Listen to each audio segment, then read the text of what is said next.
요번 그 고난 주간에는 유독 우리가 이 성찬과 관련된 이 본문을 자주 보게 되는 것 같습니다. 며칠 전에도 이와 같은 본문으로 보았죠. 여러분, 초대교회가 처음에 교회가 세워졌을 때는 이 성찬이 굉장히 중요했습니다. 초대교회가 모이는 이유가 이 성찬에 동참하기 위해서 모였다고도 볼 수 있습니다.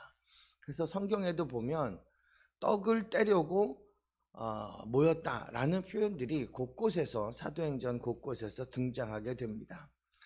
그리고 이 성찬은 주님의 몸을 나누어 갖는, 주님의 몸이 우리에게 다 임하게 되는 그와 같은 것을 기념하는 거죠. 주님의 죽으심을 기념하고 그 포도주를 마시며 주님의 피 흘리심을 기억하는 것입니다. 오늘 읽은 말씀에 26절에 있는 말씀에 보면 예수님께서 그것을 제자들에게 주시는 장면이 있습니다. 이 본문 가운데 이 본문을 다시 한번 보여주세요. 본문에 보면 4개의 중요한 동사가 있습니다. 주님이 하셨던 말씀 가운데 이것을 예수께서 떡을 가지사 축복하시고 떼어 제자들에게 주셨다라는 말. 처음에 가지다라는 것, 그리고 축복하다라는 것, 그 다음에 떼다라는 말, 그리고 주다라는 말. 이 4가지의 동사를 곰곰이 생각해 보면 성찬에 임하는 우리들이 어떠한 존재인지를 알게 되는 것 같습니다. 그리고 여러분, 우리가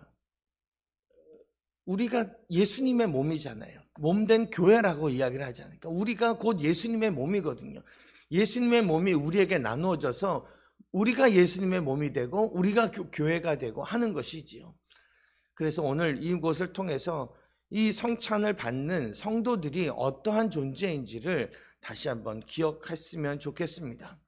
첫 번째 동사는 그것을 떡을 가지사라고 하는 표현입니다. 이것을 통해서 우리가 선택받은 사람임을 깨닫게 됩니다. 성찬은 우리가 오늘날 행하는 것처럼 이렇게 떡을 요만큼씩 나눠 놓고 잔도 조그만한 잔에다 담아 놓는 이것이 원형의 모습이 아닙니다. 원래는 이들이 먹는 커다란 빵입니다. 큰 포도주입니다. 그것을 오늘날 우리가 막 다 사람 손에 왔다 갔다 하면서 계속 뜯기가 뭐해서 그렇게 할 수가 없으니까 그것을 다 조각을 내어서 기념하고 있는 것이지, 예전에도 우리가 성경에서 성찬을 행했다 그러면 큰 빵을 나누어 먹는 것이었습니다. 그런데 우리가 먹는 것처럼 요만큼 먹었던 게 아니지요. 그러니까 그들은 성찬을 행했다라고 했다는 것은 그들이 먹는 6월절의 만찬 가운데 만찬의 자리에서 몇 개의 빵 덩어리를 선택했던 겁니다. 그리고 이것을 가지고 기념했던 거죠. 빵 이거 갖고 요만큼씩 먹고 어떻게 배가 부릅니까? 배가 부를 수가 없지요. 그러니까 그렇게 나눠 먹었던 떡이 전부가 아니라 떡이 많이 있는데, 빵이 여러 개가 있는데 그 중에 이 떡 하나를 잡아서 이 떡을 가지고 나누는 겁니다. 그런 의미에서 이 떡은 선택된 떡이라는 거죠. 포도주가 많이 있는데 그 중에서 이만큼 자그마한 한 병을 가지고 그것 가지고 나누었던 거죠. 구별된 떡, 선택된 떡. 그래서 그 만찬의 자리에서 떡을 가지사라고 표현하셨던 거죠. 떡을 이렇게 선택하셨던 겁니다.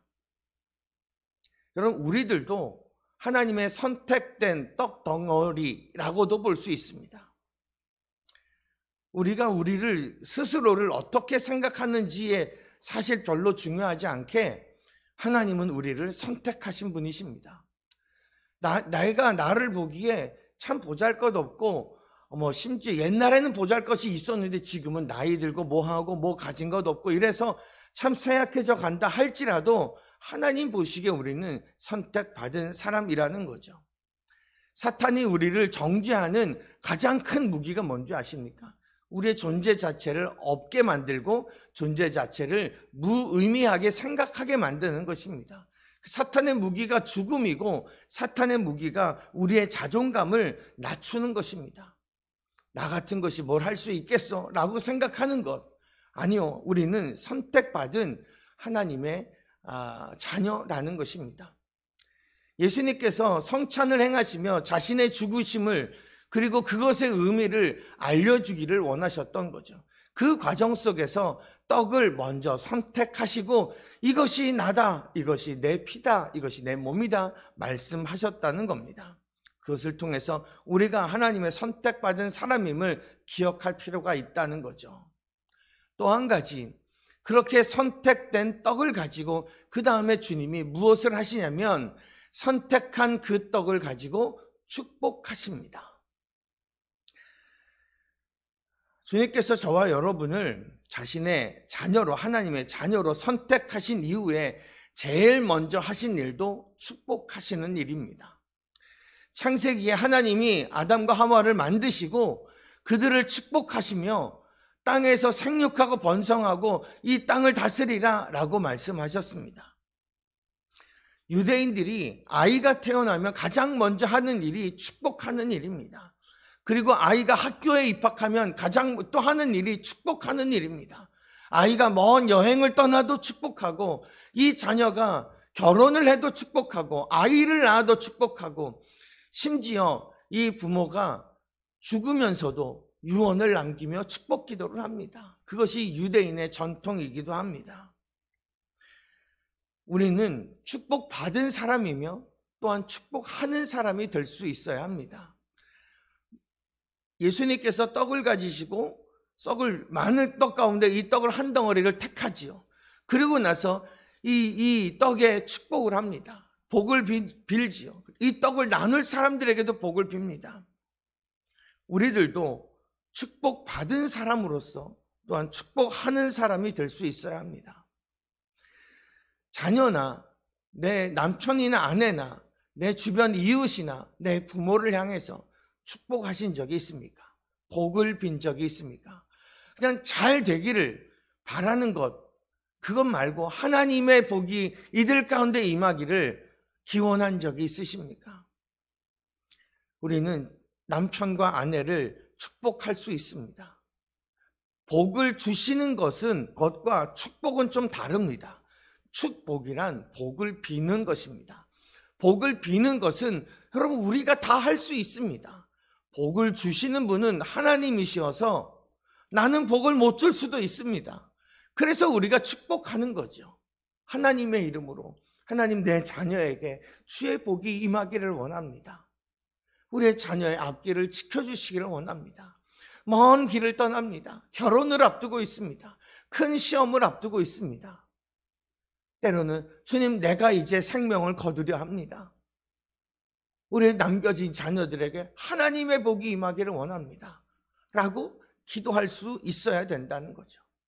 우리는 주로 주님으로부터 축복받은 자들입니다.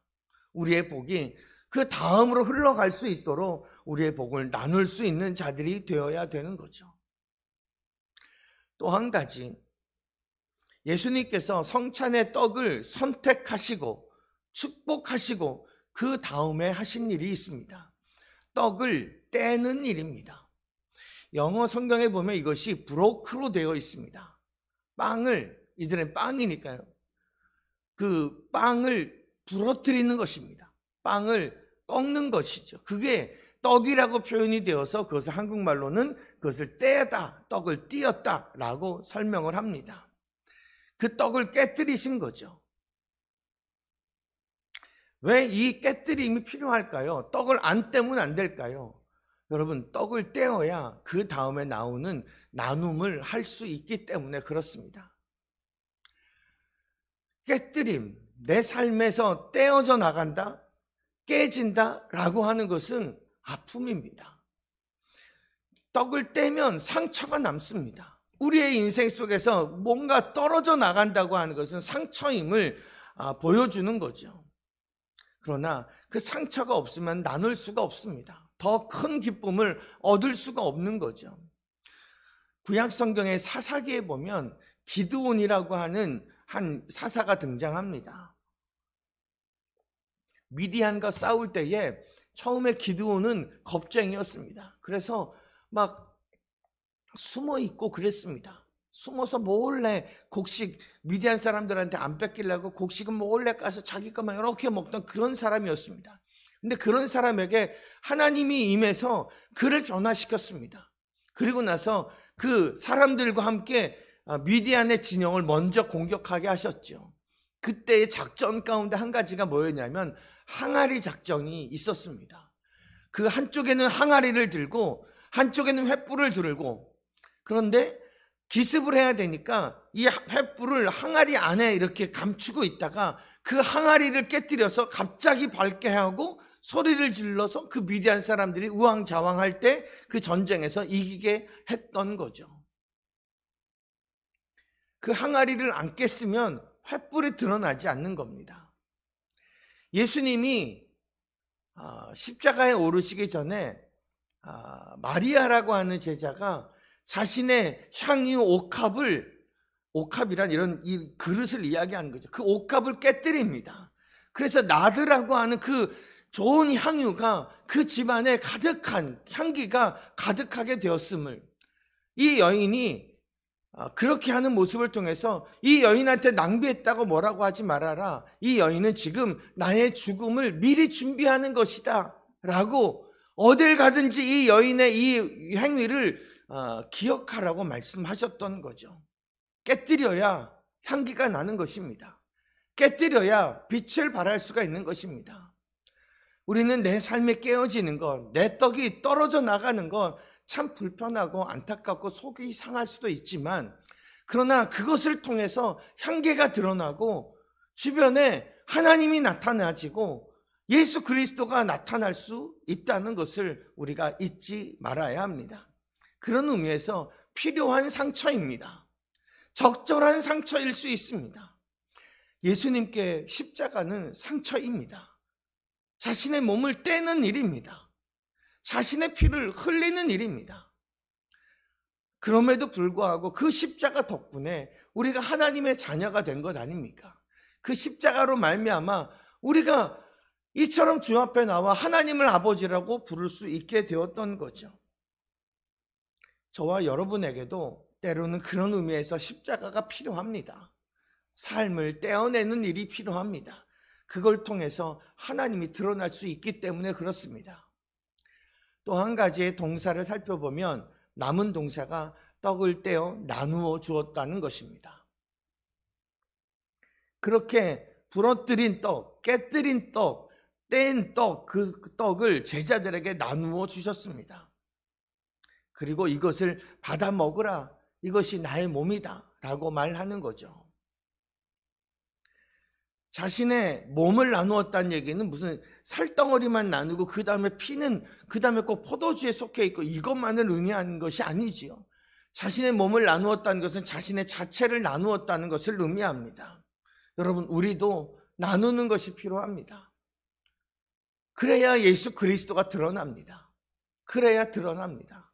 아까 잠깐 영상을 보았습니다만 우리가 사는 것과는 비교할 수 없는 참 열악한 곳에서 삶을 삽니다. 물이 길가에 우리 방 안에 물이 찼다고 생각해 보십시오. 저는 어린 시절 저희 집에 물이 이렇게 한 며칠간 들어선 적이 있었습니다. 그것을 지금도 잊을 수가 없습니다. 벽에 이렇게 물자국이 쫙 남은, 모든 것이 다 잠겨버린, 그것을 잊을 수가 없습니다. 그 망연자실함을. 그런데 그것이 일상이 된 나라가 있고 그런 삶이 있습니다. 그들에게 쌀 10kg면 열흘간을, 일주일간을 먹고 살 수 있는 그런 곳입니다. 우리가 한 끼만 굶으면, 우리가 한 끼만 나누면, 나의 한 끼 가운데 정말 다이어트 하면서도 우리가 한 끼를 건너뛸 수도 있는데 내 한 끼를 나누면 누군가는 일주일을 한 집안이 살 수도 있다는 거죠. 그들이 예수 그리스도를 알 수 있게 되는 거죠. 여러분, 동남아시아는 아까 영상에도 보았습니다만 라오스나 이런 데를 가보면 라오스는 예수님을 전하면 안 되는 곳입니다. 그런데 교회가 있어요. 왜 교회가 있는지 아십니까? 산 속에 있기 때문에 그렇습니다. 라오스나 이런 나라는 아직 이 행정력이 잘 미치지 못합니다. 그래서 산 속에 소수 민족들이 교회를 중심으로 그 주변에다 집을 짓고 삽니다. 그 교회 주변에 집을 짓고 살죠. 그래서 그곳에서 정부의 방해를 받지 않고 살겠노라 해서 산속으로 소수 민족이 들어오게 된 거예요. 또한 아주 오래전서부터 선교사님들이 도심지에서는 복음을 전할 수가 없어서 산속에 있는 소수 민족들을 붙잡고 그들에게 성경을 가르치고 말씀을 가르치고 사랑을 나누고 했습니다. 그래서 아까 보았던 것처럼 그렇게 멋진 예배당도 있는 거죠. 하지만 그들의 삶은 정부의 도움을 받을 수가 없습니다. 도움을 받으면 예배당을 포기해야 합니다. 예수님을 포기해야 합니다. 그들에게 우리가 선교사님을 통해서 쌀을 보내고 그들의 신앙생활을 조금 더 시험에 들지 않고 받을 수 있도록 쌀을 보내는 것입니다. 그게 라오스에 보여졌던 거죠. 캄보디아는 복음을 지금은 마음껏 전할 수가 있습니다만 너무나도 열악한 빈민가들이 아직도 남아 있어서 그들에게 쌀과 함께 복음을 전하고자 하는 거죠. 내가 조금 나누면 됩니다. 오늘 읽은 말씀은 성찬을 행하는 것. 하지만 그것을 통해서 예수님이 하셨던 행동 4가지를 통해서 우리가 어떤 존재인지 선택받고 축복받고 때로는 내 삶에서 떼어서 나누어지는 그런 존재임을 우리가 깨닫게 됩니다. 이것이 성찬 공동체입니다. 그냥 앉아서 요만한 잔과 요만한 떡 하나 먹으면 내가 성찬이다, 성찬의 의미를 다 하는 것이 아니라 내가 어떠한 존재인지를 잘 알고 그것을 잘 나눌 때에 상처받아가지고 속상해만 하는 것이 아니라 그것으로 오히려 그리스도를 전하고 나눌 때에 우리가 진짜 성찬 공동체가 되는 거죠. 이 고난주간을 보내며 우리가 묵상해야 될 또 한 가지의 주제가 아닌가 생각합니다. 오늘 하루 선택하신 주님을 잘 묵상하시고 나를 지금도 축복하시는 주님의 계심을 기억하시고 때로는 내 삶에 깨뜨림이 있어서 아프고 속상하다 할지라도 예수님께도 십자가가 유익한 것이었던 것처럼 그 상처도 이 깨어짐도 내게 유익한 것이 될 수 있음을 기억하고 그것을 깨뜨리신 이유를 잘 생각해서 잘 나눌 수 있는 그런 저와 여러분 되시기를 주님의 이름으로 간절히 축원합니다. 아멘.